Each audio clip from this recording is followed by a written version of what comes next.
The sleek research vessel cut through Earth's atmosphere, its metal skin cooling as it descended toward the landing pad outside Seoul. Inside, Tae-ho reviewed his mission parameters one final time. As a xenoanthropologist from the Galactic Federation, he had studied 17 sentient species before humans. None had fascinated and confused his people, quite like these emotional bipeds of Earth. Tae-ho's blue-tinged skin reflected in the viewport as he watched clouds part below. His people, the Nuvari, prided themselves on logical thinking and efficient biological processes. Their three-chambered brains processed information without the messy influence of what humans called feelings. Reproduction among Nuvari was a clinical affair, genetic material exchanged through a painless practical ceremony with compatible donors selected by computer algorithms.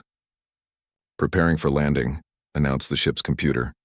"Soul coordinates locked." Tae-ho gathered his research equipment.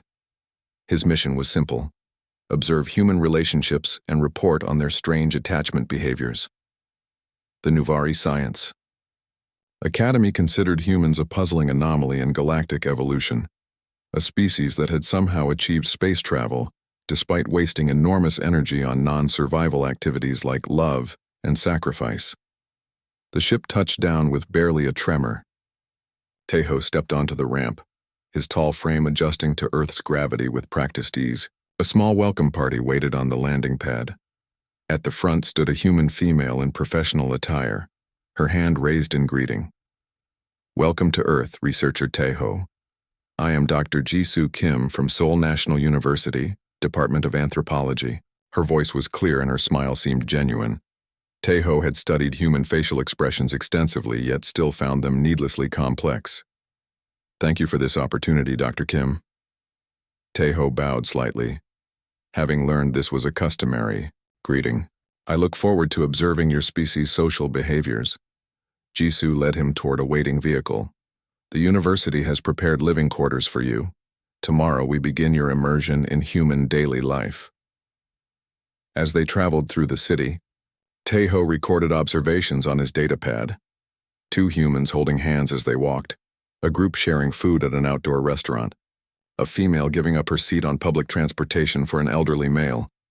Each action seemed inefficient, yet occurred with remarkable frequency. "Your species touches often," Tae-ho noted as they passed a couple embracing on a street corner. "Is this for temperature regulation?" Jisoo laughed, a sound Tae-ho found both musical and perplexing. "Sometimes, perhaps, but mostly for comfort and connection.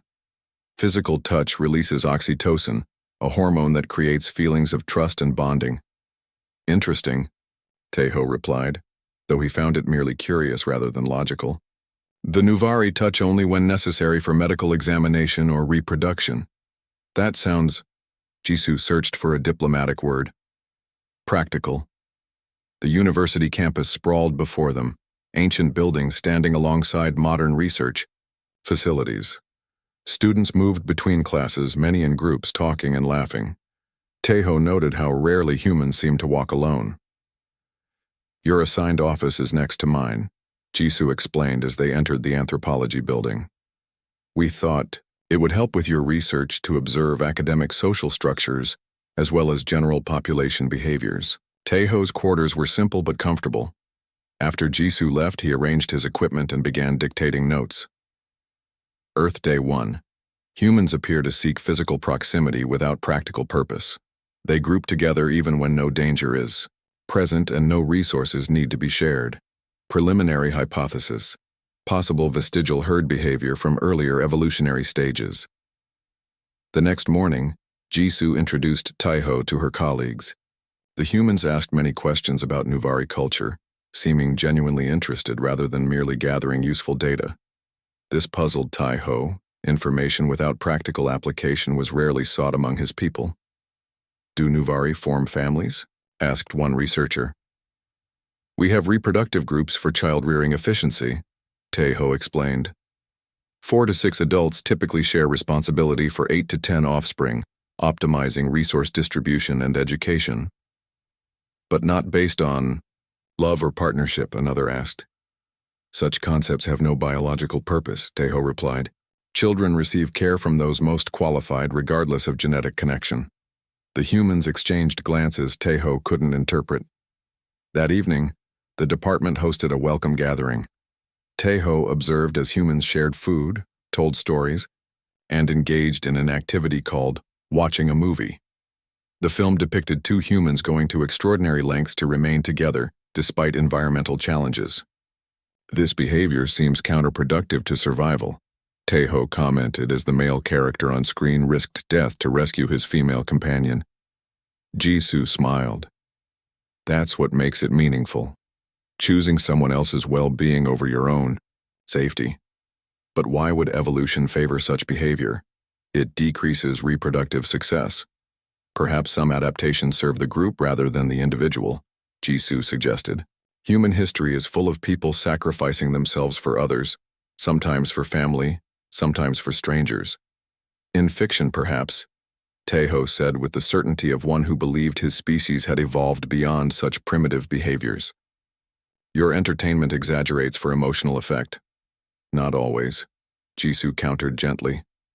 Would you like to see our historical archives tomorrow? They document many real cases of humans helping others at great personal risk. Taeho agreed, though he remained skeptical. As the evening continued, he watched his human hosts with growing curiosity. They touched casually, hands on shoulders, brief hugs in greeting, proximity that served no clear purpose. Yet they seemed to gain something from these interactions that his instruments couldn't measure. Later, in his quarters, Taeho reviewed the day's observations. Humans were certainly more emotional than reports suggested. Their behavior appeared inefficient by Nuvari standards, energy expended on non-essential activities, resources shared without calculation of return benefit, time invested in maintaining connections with no apparent survival advantage. Most puzzling is their preoccupation with fictional scenarios involving sacrifice, he recorded in his notes. Their entertainment consistently portrays dying for love or for strangers as admirable. Such behavior would have been eliminated by natural selection in any rational species. He prepared for sleep, his thoughts still on the movie they had watched. The human male had said, "I would rather die than live without you." A statement that made no biological sense to Taeho. Perhaps tomorrow's historical archives would provide more logical explanations for these peculiar human behaviors. As consciousness faded, Taeho wondered briefly what it might feel like to care so deeply about another being that one's own survival became secondary. The thought was gone before he could examine it properly. A momentary curiosity quickly replaced by the logical patterns of Nuvari dreaming. Tomorrow would bring more data, more observations. Perhaps then these emotional creatures would begin to make sense. Morning light filtered through the blinds as Taeho reviewed his notes from the previous day. He had been on Earth for 3 weeks now, and his data collection was proceeding efficiently. Yet something bothered him about his research, a sense that he was missing important variables in the human equation. His communicator chimed, displaying a message from Jisoo. Ready for today's field observation at 9 a.m., meeting in lobby. Taeho gathered his recording equipment and headed downstairs. Jisoo waited in the university building's entrance hall, her smile bright as she saw him approach. "Good morning," she greeted him. "Today we're visiting my grandparents. It's a good opportunity for you to observe long-term human bonding." During the journey to her family home, Taeho noted how Jisoo greeted strangers, the bus driver, an elderly woman at the stop, a child who waved at her from a passing car.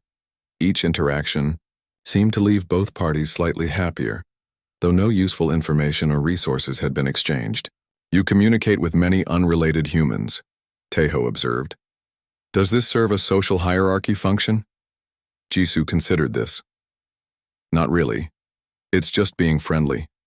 Humans feel better when we acknowledge each other. But you gain nothing tangible." "Not everything valuable is tangible," she replied. Taeho made a note to himself.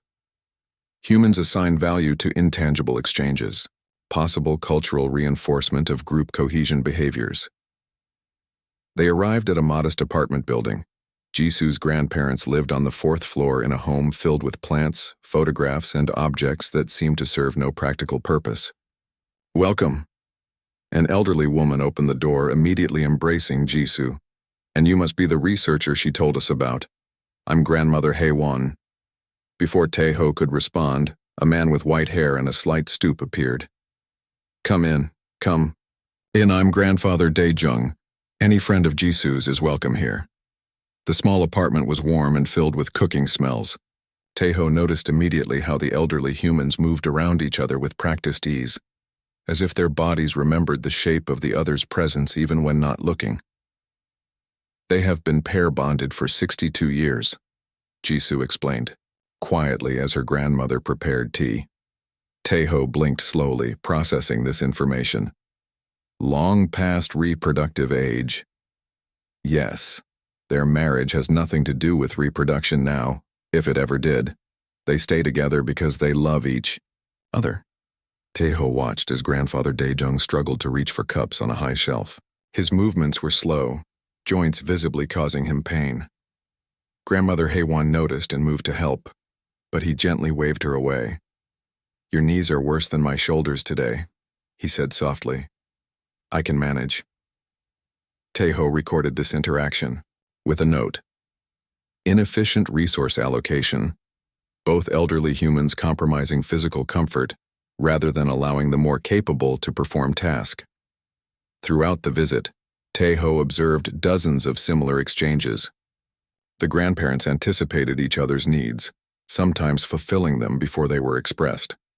They disagreed occasionally, but without the dominance displays common in other species. Most puzzling to Taeho, they frequently touched. Hands, brushing while passing objects, shoulders leaning together while sitting, fingers interlaced while walking. Your grandparents maintain physical contact despite no biological necessity, Taeho commented as they left. Is this common among elderly humans? Among many humans who care for each other, Jisoo explained. Touch is reassuring.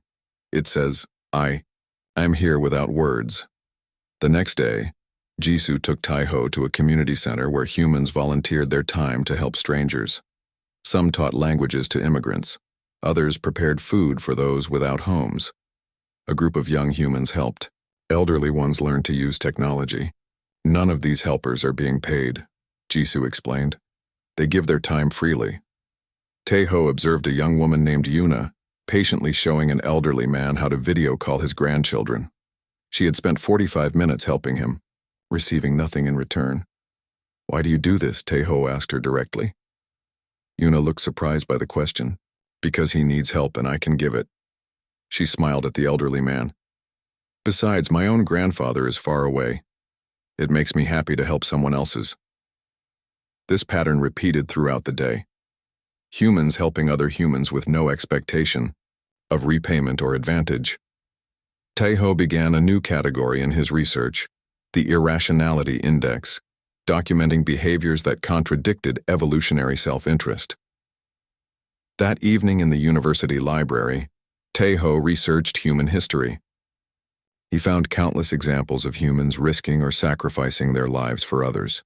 Soldiers diving on grenades to save comrades, strangers running into burning buildings, ordinary people donating organs to unknown recipients. These behaviors appear with remarkable frequency, he told Jisoo when she joined him. Your species seems almost programmed for self-destruction in certain contexts. Jisoo laughed quietly. Or programmed for connection. We don't see it as self-destruction, but as affirmation of what matters most to us. What could matter more than personal survival? Taeho asked, genuinely confused. Many things. Family, friends. Sometimes strangers who need help. Sometimes principles or beliefs. Taeho's datapad filled with notes, but understanding seemed further away than when he'd arrived. That night, he compiled his observations into a preliminary report for his superiors back home. Human pair bonding extends far beyond reproductive necessity, he wrote. They maintain connections that offer no apparent survival advantage and regularly sacrifice resources for unrelated individuals. Most puzzling is their tendency to value others' well-being above their own in crisis situations. He hesitated before adding, current hypothesis. These behaviors may serve group survival in ways not immediately obvious to outside observation.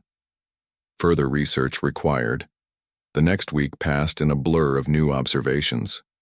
Tae-ho accompanied Jisoo through her daily routines, watching how she interacted with her world. She helped lost tourists find their way, gave up her seat on crowded buses, shared her umbrella with strangers during a sudden rain shower. "These small kindnesses serve no benefit to you," he noted after she'd walked an elderly woman home with her heavy shopping bags. "They benefit us both," Jisoo corrected. "She gets help with her bags. I get the good feeling of having helped someone." Good feeling? Yes. Humans experience positive emotions when we help others. Some scientists think we evolved this way to encourage cooperation. Tae-ho considered this. "So your altruism is actually selfish? You help others to feel good yourself?" Jisoo smiled. "If you want to see it that way. But that doesn't explain people who give up their lives for others. They don't get to experience any good feelings afterward." This paradox troubled Tae-ho as he continued his research. If humans were driven by emotional rewards for helping others, what explained the ultimate sacrifice? What evolutionary advantage could possibly come from valuing another's survival above one's own? "Not everything we do is about survival or advantage," Jisoo explained when he posed this question directly. "Sometimes it's simply about being human." Tae-ho recorded her answer but remained unconvinced. "Fascinating folklore," he murmured, "but I suspect there must be hidden benefits my analysis hasn't yet identified." As his second month on Earth approached, Tae-ho realized his research had raised more questions than it had answered. Humans remained an evolutionary puzzle, a species whose behaviors often contradicted basic survival principles, yet who had nonetheless thrived. He needed more data, more observations. Perhaps then these emotional creatures would finally make sense. 3 months had passed since Tae-ho first arrived on Earth. His research was nearly complete, data collected and organized into neat categories, yet he still felt he was missing something essential about humans. His final report would be thorough but somehow incomplete. "One last field observation before you finish," Jisoo suggested as they met in her office that morning. "Let's spend the day downtown. No specific destination, just watching everyday life." Tae-ho agreed. Perhaps these final hours of observation would provide the missing piece to his understanding. The weather was mild but damp, a light rain falling over Seoul as they traveled by subway to the city center. Tae-ho had grown accustomed to the press of human bodies, the casual touches, the constant chatter. What once seemed chaotic now had patterns he could recognize, if not fully comprehend. They exited at a busy station near a shopping district. Streets bustled with activity despite the rain. Humans hurried along under umbrellas, ducked into shops, met friends at cafes. Jisoo led Tae-ho through the crowd, pointing out interactions he might find interesting. "Notice how people move to make room for others," she said as they walked. "Small courtesies that happen without conscious thought." Tae-ho nodded, recording the observation. His datapad was nearly full of such notes, tiny acts of consideration that seemed hardwired into human behavior. They stopped at a small cafe for lunch, taking a table by the window where they could watch the street scene. Tae-ho had developed a fondness for human food, particularly sweet things. Jisoo ordered them both hot drinks and pastries. "Your research ends next week," she said. "What conclusions have you reached about humans?" Tae-ho considered carefully. "Your species displays many behaviors that appear counterproductive to individual survival. You share resources without calculating return benefit. You form attachments with no reproductive purpose. You experience emotions that often override logical decisions." Jisoo smiled. "And are these weaknesses or strengths in your view?" "I am uncertain," Tae-ho admitted. "In some contexts, they appear to be weaknesses. But human civilization has advanced remarkably despite or perhaps because of these traits." Their conversation was interrupted by a commotion outside. Through the rain-streaked window, Tae-ho saw a human child, a boy about 5 years old, wandering away from an adult female who was distracted talking to a street vendor. The child moved toward the street, attracted by something on the other side. "The child is moving into danger," Tae-ho noted clinically, reaching for his datapad to record this example of poor human risk assessment. Jisoo's head turned sharply. Do-hyun! A woman's voice cried out, presumably the child's mother finally noticing his absence. But the boy had already stepped off the curb onto the wet street. From the left came the sound of screeching brakes. A delivery truck was sliding, unable to stop on the rain-slicked pavement. The driver hammered the horn, face visible through the windshield, eyes wide with horror. Tae-ho calculated the physics. Instantly, the truck would reach the child in 2.3 seconds. The mother was 4.7 seconds away. The outcome was mathematically certain. Then something happened that Tae-ho's calculations had not accounted for. A young man, later Tae-ho would learn, his name was Sung-min, had been walking on the same side of the street as the child. He was wearing headphones, carrying a bag of groceries, completely focused on his own path, until he wasn't. Sung-min's head snapped up at the sound of the horn. He assessed the situation in a fraction of a second, faster than Tae-ho would have, believed possible for a human. The groceries dropped from his hand. His body moved with startling efficiency. 3 quick steps brought him to the child. One fluid motion swept the boy up and pushed him toward the sidewalk, where he tumbled safely. Into a puddle. The momentum of this action left Sung-min directly in the truck's path. He had time to turn his head to see what was coming. Tae-ho, watching through the cafe window, saw the human's face clearly in that moment. There was fear there, a natural, survival response, but no regret or hesitation. The impact was both louder and quieter than Tae-ho expected. A thud, the squeal of brakes, gasps from nearby humans. Then a strange half-second of silence before the shouting began. Tae-ho sat perfectly still, his datapad forgotten on the table. Jisoo was already moving, rushing outside. Tae-ho followed more slowly, his 3-chambered brain struggling to process what he had witnessed. A crowd gathered around the fallen human. Someone was calling emergency services. The truck driver stood nearby, shaking and repeating, "He came out of nowhere. I couldn't stop." The boy's mother clutched her child, sobbing with relief and horror. The child himself seemed confused. Wet, from the puddle but entirely unhurt. Medical responders arrived with impressive speed. They worked over Sung-min with practiced movements. Tae-ho observed from the edge of the crowd, recording nothing, simply watching.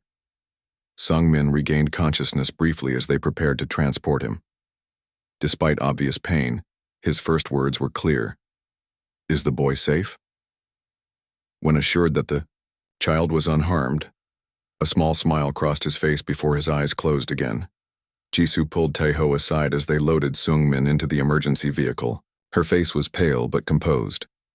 "Are you all right?" she asked. "I am functioning normally," Tae-ho replied automatically, though this wasn't entirely true. Something in his understanding had shifted, a paradigm broken and not yet reformed. "That human," he said finally. He had no connection to the child. "No," Jisoo confirmed. "They were strangers." He had no obligation, no responsibility, no genetic interest in the child's survival. None. Yet he calculated his own survival as less important than the child's. Jisoo shook her head gently. "That's just it, Tae-ho. He didn't calculate anything, there wasn't time, he just acted." They stood in silence as the emergency vehicle pulled away, lights flashing. Around them, the crowd began to disperse. The rain fell harder now, but neither moved, to seek shelter. "In all my observation of 17 sentient species," Tae-ho said finally, "I have never witnessed such behavior. The Nuvari would consider it evolutionary madness." "And now?" Jisoo asked. "What do you consider it?" Tae-ho had no answer. His classification system had no category for what he had just seen. His data could not explain it. His report would not be complete without understanding this, but understanding seemed further away than ever. "I do not know," he admitted, "but I must find out."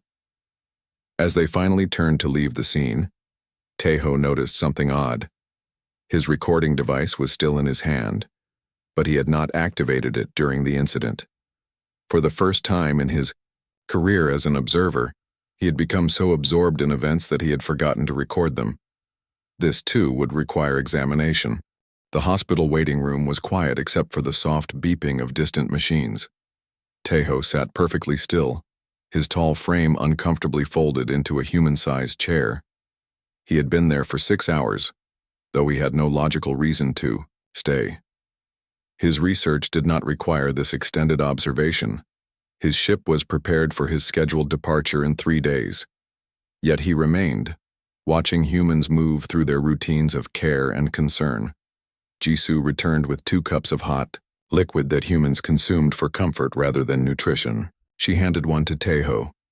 "Any news?" she asked, sitting beside him. "The medical professionals have performed 2 surgical procedures," Tejo reported. "They say his condition is critical but stable. I do not fully understand this contradiction." "It means he's very badly hurt but not getting worse right now," Jisoo explained. She studied his face with curiosity. "You didn't have to stay, Tejo. This isn't part of your research." Tejo considered her words. Why was he here? The logical course would be to return to his quarters and prepare his final report. Yet something kept him seated in this uncomfortable chair, waiting for news of a human he had never met before today. "I find I cannot complete my analysis without understanding this event," he said finally. Jisoo nodded but said nothing more. They sat in silence as the evening deepened outside the windows. Around them, other humans waited for news of their own. A family huddled together, occasionally wiping tears. An elderly couple held hands tightly. A group of young people arrived, with flowers and cards for someone named Sung-min. "Are these his reproductive group members?" Tejo asked, watching the newcomers. "Friends," Jisoo corrected. "From university. They heard about what happened on social media." More humans arrived as the night progressed. Some brought food for the medical staff. Others organized a blood donation drive in the hospital lobby. A local restaurant sent dinner for everyone waiting. None of these humans had known Sung-min before today. Their actions defy rational explanation, Tejo noted, watching a young woman organize volunteer schedules on her tablet. They gain nothing. The injured human cannot reciprocate their assistance. "They're not expecting reciprocation," Jisoo said. "They're helping because they can." The next morning, Tejo sent a message to his superiors requesting an extension of his research period. Their reply was swift and puzzled. His mission was complete according to all metrics. What additional data could possibly be required? "I have witnessed an anomalous event that challenges our understanding of sentient behavior," Tejo wrote back. "Additional observation time is necessary for complete analysis." Permission was reluctantly granted. Tejo's departure was delayed by 1 Earth month. He spent most of that time at the hospital, observing the human response to crisis. On the 3rd day, he was permitted to see Sung-min. The human lay in a specialized bed, connected to machines that monitored and supported his damaged body. His eyes were closed, his breathing assisted by equipment. "He may be able to hear you," a medical professional told Tejo. Tejo stood awkwardly beside the bed, uncertain why he had requested this visit or what purpose it served. After a long silence, he spoke.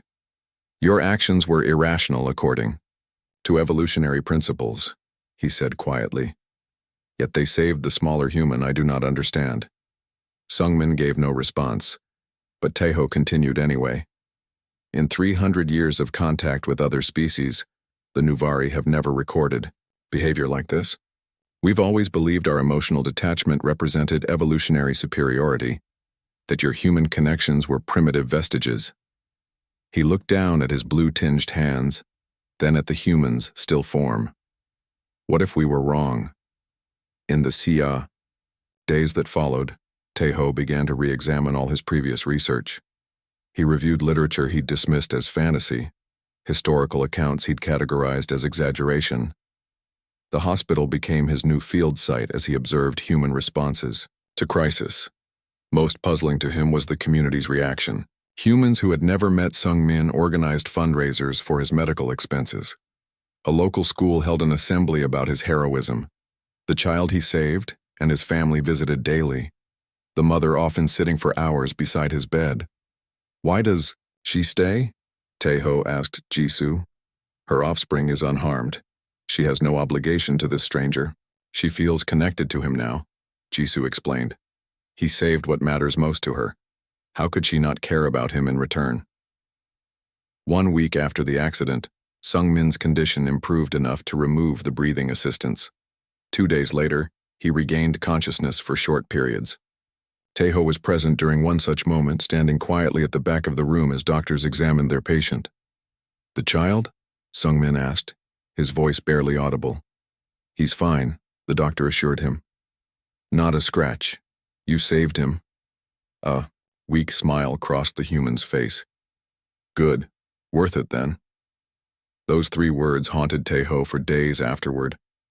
Worth it. How could painful injury, months of recovery and possible permanent disability be worth it for a stranger's child? During his 3rd week at the hospital, Taeho finally had an opportunity to ask directly. Sungmin was awake for longer periods, now able to sit up and speak in short sentences. Jisoo arranged a brief visit. "I am a researcher studying human behavior," Taeho explained as he sat beside the bed. "I witnessed your actions during the accident." Sungmin nodded slowly. "Jisoo told me, you're not from Earth." "No. My species approaches life differently. We would not understand your choice to risk death for an unrelated offspring." Sungmin seemed to consider this. His face, still bruised but healing, showed confusion. "It wasn't really a choice," he said finally. "I just saw someone who needed help. I didn't think." "You acted without calculation?" Taeho pressed. "Without weighing survival probabilities?" "There wasn't time for that." Sungmin shifted slightly, wincing with pain. "Wouldn't anyone do the same?" The question lingered in Taeho's mind long after he left the hospital room. Would anyone do the same? His species certainly wouldn't. Many others he had studied wouldn't, either. This capacity might be uniquely, remarkably human. That evening, Taeho sat in the hospital garden, surrounded by plants humans kept for aesthetic rather than practical purposes. Jisoo found him there, staring at his hands. "Your report must be quite different from what you expected to write," she said, sitting beside him. "I have deleted the original draft," Taeho admitted. "It was fundamentally flawed." "How so?" "It categorized human emotional connections as evolutionary weaknesses, inefficient remnants of a more primitive stage of development." He looked up at the darkening sky. "I no longer believe this to be true." "What do you believe now?" Jisoo asked softly. "I am uncertain, but I have observed that human society functions through invisible bonds my instruments cannot detect. You protect each other without calculation. You help strangers without expectation of return. You value connection above efficiency." He paused. "The Nuvari lost these capacities long ago in our drive toward logical perfection." "Lost?" Jisoo repeated. "Yes. I now suspect that what we considered advancement may have been a form of reduction, the elimination of something essential we did not understand." As the hospital lights came on around them, Taeho realized his perspective had shifted completely. He had come to study humans as an advanced observer of a less evolved species. He was leaving with questions about his own people's path. "My report will not be well received," he said. Jisoo smiled gently. "The truth often isn't at first." 6 months after witnessing the accident, Taeho stood in the same spot where his ship had first landed on Earth. The morning air was crisp, carrying the scent of autumn leaves. His research extension had been granted 3 more times, each request met with increasing concern from his superiors. Now finally he was ordered to return. Jisoo waited beside him, her breath visible in the cool air. "Your ship arrives in 20 minutes, she said, checking her watch. Taeho nodded. His bags contained more than research equipment now. He had collected books, music recordings, and small gifts from humans he had met. Most precious was his final report, completely different from what he had planned to write 6 months ago. "There is one more human I wish to see before I leave," he said. Jisoo smiled. "He's waiting for us at the coffee shop across the street." They walked together to the small cafe where Sungmin sat at a corner table. His physical recovery had been remarkable, though he still walked with a slight limp. Beside him was Do-hyun, the child he had saved, drawing pictures on a napkin while his mother watched fondly. "Good morning," Sungmin greeted them as they approached. "Last day on Earth, right?" "Yes," Tae-ho confirmed, taking a seat. "My presence has been required back home for some time." Over the months, Tae-ho had visited Sungmin regularly, first in the hospital and later at his home during recovery. What began as research had somehow become something the humans called friendship. Another concept Tae-ho had once found puzzling, but now valued deeply. Do-hyun looked up from his drawing. "Mr. Blue is leaving?" he asked, using the nickname he had given Tae-ho upon first seeing his bluish skin. "Yes, small human. I must return to my home planet." The boy nodded seriously. "Will you come back?" "I do not know," Tae-ho answered honestly. "But I will remember you." Do-hyun's mother reached across the table and briefly touched Tae-ho's hand. "We'll remember you too. Thank you for all you've done." Tae-ho had done very little, in his estimation. He had helped organize some of the community support for Sungmin, and had used his knowledge of advanced medical techniques to suggest treatments. But it was nothing compared to what these humans had taught him. "I should be thanking you," he said. "You have completely changed my understanding of sentient life." Sungmin laughed. "All I did was act without thinking. Not very scientific." "But that is precisely what changed everything," Tae-ho explained.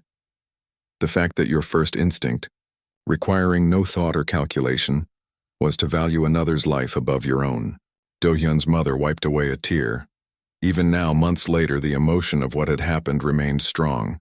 Another thing that fascinated Tae-ho, how humans carried emotional responses long after events had passed. "My report has been completed," Tae-ho told them. "Its title has changed from Human Emotional Inefficiencies to The Evolutionary Advantage of Compassion." Jisoo smiled. "That's quite a change." "Indeed. I have argued that what my species considered emotional weakness might actually be sophisticated social adaptation. The ability to form bonds beyond genetic relation has allowed humans to create complex cooperative structures that benefit your entire species." Sungmin sipped his coffee. "And what do you think your people will make of that?" Tae-ho's expression grew serious. "They will struggle with these conclusions. They may reject them entirely. We have built our civilization on the belief that emotional detachment represents advancement." "And now?" Jisoo asked. "Now I believe we were wrong. What we gave up as primitive might have been essential." Their conversation continued as the minutes ticked away. Do-hyun presented Tae-ho with his drawing, a blue figure standing beside smaller pink ones. A simple child's representation of friendship that Tae-ho carefully placed in his bag. All too soon, Jisoo checked her watch again. "We should head back. Your ship will arrive in 5 minutes." The small group walked together to the landing area. Do-hyun held Tae-ho's hand, a gesture that would have made the alien uncomfortable months ago but now felt natural. The child's trust was a gift he had never expected to receive. As they reached the landing site, a familiar humming filled the air. The sleek research vessel descended from the clouds, touching down exactly where it had 6 months earlier. Its metal skin gleamed in the morning light. "Will you be in trouble?" Sungmin asked quietly, "for changing your conclusion so drastically?" "Possibly," Tae-ho admitted. "My people value consistency, but they also value truth. I must trust that the latter will prevail." The ship's door opened, creating a moment of decision. Tae-ho turned to face the small group of humans who had changed him forever. "I came to your world believing my species had evolved beyond emotion," he told them. "I thought our logical detachment made us superior. Now I wonder if we've evolved past something essential instead." Do-hyun hugged his leg suddenly, a spontaneous gesture of affection. After a moment's hesitation, Tae-ho bent down and returned the embrace, still awkward, but genuine. "When I show my people this report," he said, straightening up, "they may reject its conclusions. They may even question my objectivity." "What will you tell them?" Jisoo asked. That perhaps the ability to love without genetic incentive, to value others without calculation of return, isn't evolutionary weakness but profound strength. That the willingness to sacrifice for strangers might be the most advanced trait in the galaxy. He paused, looking at Sung Min. And that I no longer find your love stories amusing. I find them inspiring. The ship's systems hummed impatiently. It was time to leave. Taeho gathered his bags and walked toward the waiting door. At the threshold, he turned one last time. In my initial research, I classified human emotion as an evolutionary leftover, something you hadn't yet evolved beyond. I was wrong. Your emotions aren't primitive. They're sophisticated adaptations that create connections my species can barely comprehend. With final goodbyes, Taeho entered the ship. The door closed behind him, sealing with a soft hiss. Through the viewport, he watched the humans grow smaller as the vessel lifted smoothly into the morning sky. As Earth's atmosphere gave way to the blackness of space, Taeho settled into his quarters.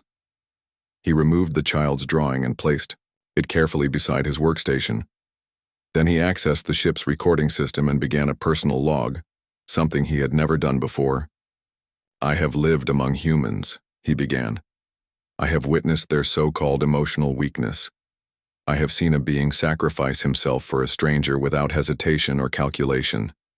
And in that moment, I understood something my species has forgotten. The ship accelerated toward distant stars, carrying an alien forever changed by a simple human truth. That love, in all its irrational glory, might be the greatest power in the universe. In his final written report, he concluded, in their ability to love without reason and sacrifice without reward, humans may be the most evolved species we have yet encountered. What we perceived as primitive emotion might instead be the universe's most advanced evolutionary adaptation, one my own species has yet to achieve. As the blue-green planet faded behind him, Taeho felt something new within himself, a connection that stretched across the growing distance, binding him to beings he would likely never see again. The Nuvari had no word for this feeling, but humans did. They called it love.